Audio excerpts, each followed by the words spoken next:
Pendengar Radio Republik Indonesia, hari ini saya Cantika Anjali sudah berada di kantor UPTD KPH wilayah Kabupaten Sumba Tengah dan Sumba Barat. Bersama kedua narasumber kita hari ini kita akan membahas tentang Hari Air Sedunia, dan ini merupakan momen penting untuk meningkatkan kesadaran pentingnya air bersih dan keberlanjutan sumber daya air bagi kehidupan manusia dan lingkungan.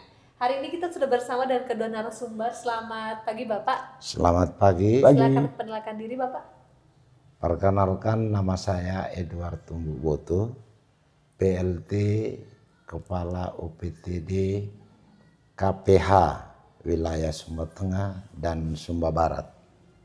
Perkenalkan, nama saya Stefanus Nonomalo, disapa Stef, jabatan sekarang Kepala Subbagian Tata Usaha UPT KPH wilayah Kabupaten Sumba Barat. Terima kasih Pak Edward dan Pak Stef untuk waktunya. Kita akan berbincang-bincang tentang bagaimana Hari Air Sedunia akan dirayakan pada setiap tanggal 22 Maret 2025. Yang pertama, bagaimana sih Dinas kantor UPTD ini merayakan atau memperingati Hari Air Sedunia setiap tahunnya, Bapak? Baik, terima kasih. Nanti sebelum dilengkapi oleh Pak Stef, dalam rangka peringatan Hari Air untuk wilayah Kabupaten Sumba Barat dan Sumba Tengah untuk tahun 2025 ini, sesuai arahan atau petunjuk dari Dinas Lingkungan Hidup dan Kehutanan Provinsi NTT, sedianya kami akan melaksanakan peringatan itu pada tanggal 5 Maret. Pada tanggal 5 Maret yang tujuannya itu lebih kepada memberikan atau menyadarkan kembali masyarakat di wilayah ini untuk peduli terhadap air, yang mana kalau peduli terhadap air dia terlebih dahulu dia peduli terhadap lingkungan dan kehutanan. Itu mungkin yang akan kita lakukan untuk tahun 2025 berkaitan dengan Hari Air. Silakan Pak Stef kalau apa. Ya, saya mungkin menambahkan sedikit juga sebagai yang kita lakukan untuk menyambut Hari Air Sedunia.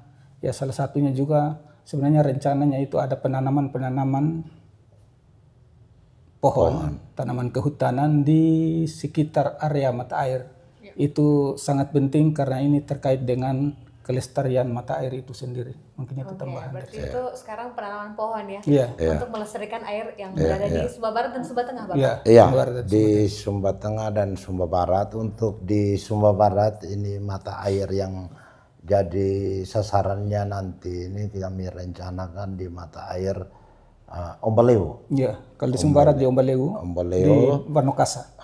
Desa Wanokasa, Kecamatan Tanriu, sedangkan di Sumba Tengah untuk wilayah Kabupaten Sumba Tengah itu kita rencanakan akan kita lakukan di mata air di pinggir kawasan hutan lindung Kali Asin, adanya di Desa Wendewa Barat, Kecamatan Memboro, dan kami sudah menyampaikan semacam perhitungan analisa atau RAP begitu terhadap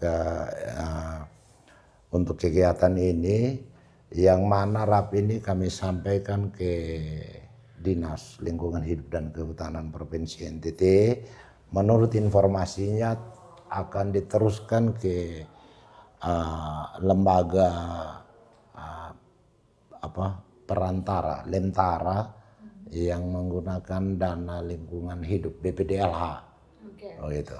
Baik Bapak, apakah kegiatan ini nanti akan melibatkan masyarakat atau cuma dari kantor UPTD saja yang akan melakukan aksi ini?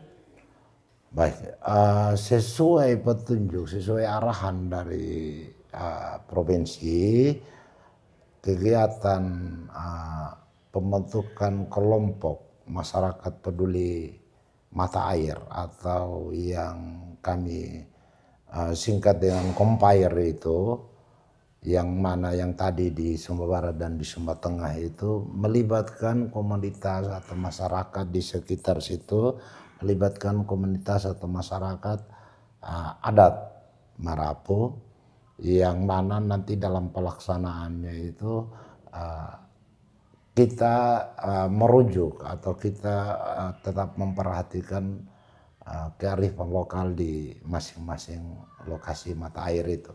Seluas-luasnya pelibatan masyarakat itu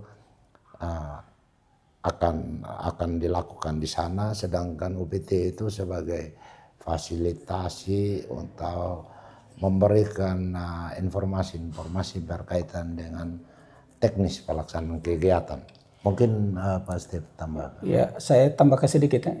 Ini supaya kita paham juga, mungkin Compire itu komunitas masyarakat peduli air itu merupakan inovasi Kepala Dinas Lingkungan Hidup dan Kehutanan Provinsi NTT.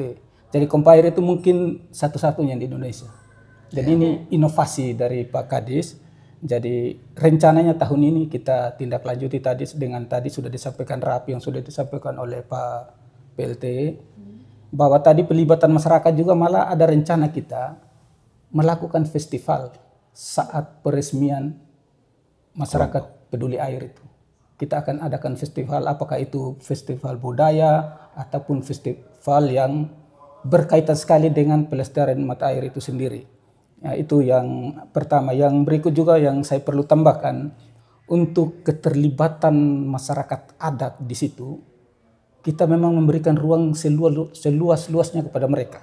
Mereka yang betul-betul melakukan apakah itu berupa ritual ataupun apa, termasuk bagaimana mengkeramatkan mata air itu sendiri.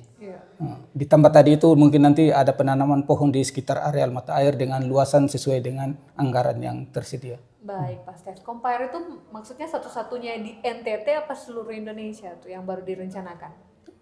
Untuk di seluruh Indonesia. Seluruh Indonesia Compire itu baru adanya di NTT. Baru adanya di Nusa Tenggara. Oke, luar biasa ya, sampai melibatkan semua masyarakat, apalagi masyarakat adat ya. Kalau di kampung-kampung kan kental sekali dengan itu, Pak. Dia maaf saya dia menjadi unik atau satu-satunya tadi itu karena Compire yang ada di NTT itu adalah sebenarnya karena pelibatan masyarakat adat itu dia menjadi unik karena itu. Karena kelompok-kelompok peduli mata air di tempat lain itu kan pemuda ataupun pecinta alam gitu. Itu yang membuat dia unik. Iya, dan saya rasa menarik sekali kalau sampai diadakan festival nanti ya. Menarik banyak media dan masyarakat yang akan melihat itu. Kalau tantangan terbesar yang dihadapi oleh kantor UPTD dalam menjaga ketersediaan air bersih di Sumba Tengah dan Sumba Barat itu apa sih, Pak? Silakan Pak Edward dulu. Baik, terima kasih. Tantangan terbesarnya itu karena ya maaf kata pemahaman masyarakat akan pentingnya perlindungan lingkungan atau kehutanan. Karena mata air sendiri itu dia sangat ditentukan juga oleh daerah tangkapannya. Kalau daerah tangkapannya sering rusak, sering terbakar, lama-lama mata air itu sendiri akan terdegradasi atau menurun, entah itu debitnya atau apa. Yang kedua, kadang-kadang terhadap potensi mata air yang ada, kita atau karena pembangunan ini kadang-kadang tidak mempertimbangkan daya dukung dia begitu.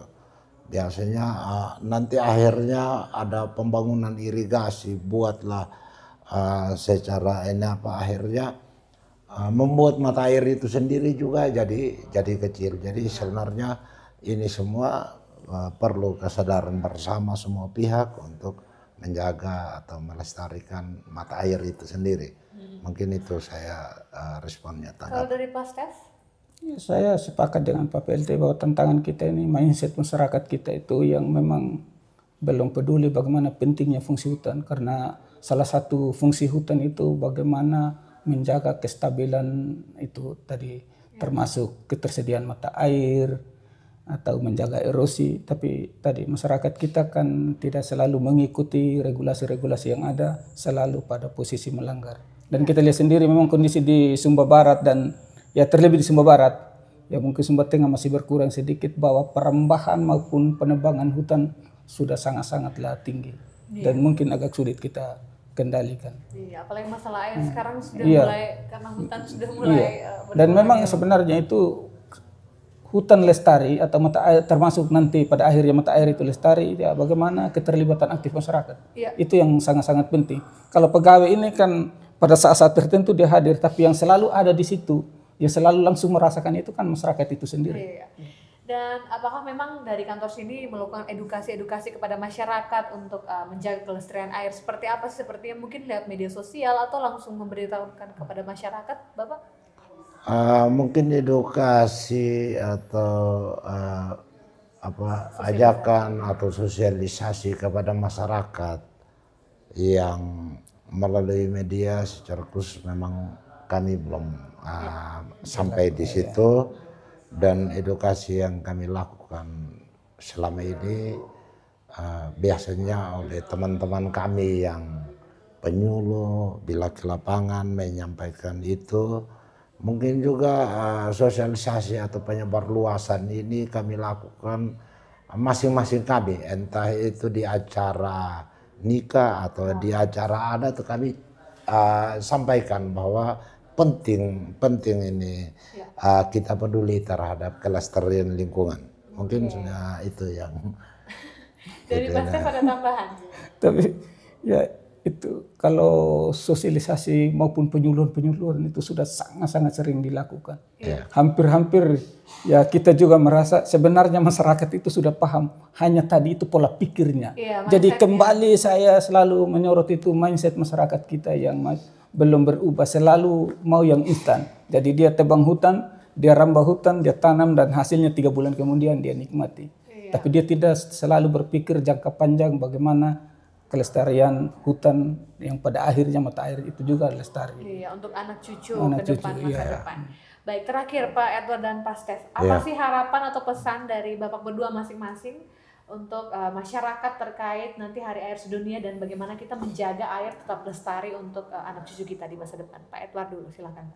Baik, pada momen peringatan Hari Air Sedunia, kami berharap, kami menghimbau kita semua ini, terutama kita menunjukkan cinta kita terhadap Pertiwi ini, cinta kita kepada mata air ini. Kita juga perlu juga melebihi, menunjukkan lagi cinta atau peduli kita terhadap lingkungan, terhadap kelestarian lingkungan. Karena saya pikir kita semua ini hidup atau siapapun yang hidup ini butuh air. Itu yang mungkin dari saya mengajak begitu. Silakan Pak. Kalau saya satu kalimat saja. Untuk pelestarian mata air, maka saya berharap untuk kita semua dan masyarakat, wariskanlah lautan emas yang hijau untuk anak cucu kita. Luar biasa, wariskanlah lautan emas yang hijau. Emas hijau untuk anak cucu kita. Baik, terima kasih Pak Edward dan Pak Stef untuk waktunya. Pendengar, itu tadi bagaimana bincang-bincang kita bersama Pak Edward dan Pak Stef. Kami masyarakat itu memiliki peran yang sangat penting untuk pelestarian air, dan upaya pelestarian ini bukan hanya tugasnya kantor di sini ya Bapak, tapi semua masyarakat dan semua elemen untuk bekerja sama agar anak cucu kita kedepannya tidak mengalami kekeringan dan mendapatkan lautan emas hijau. Oke, mendengar itu tadi bincang-bincang kita. Saya Cantika Anjali, terus mengudara untuk Indonesia.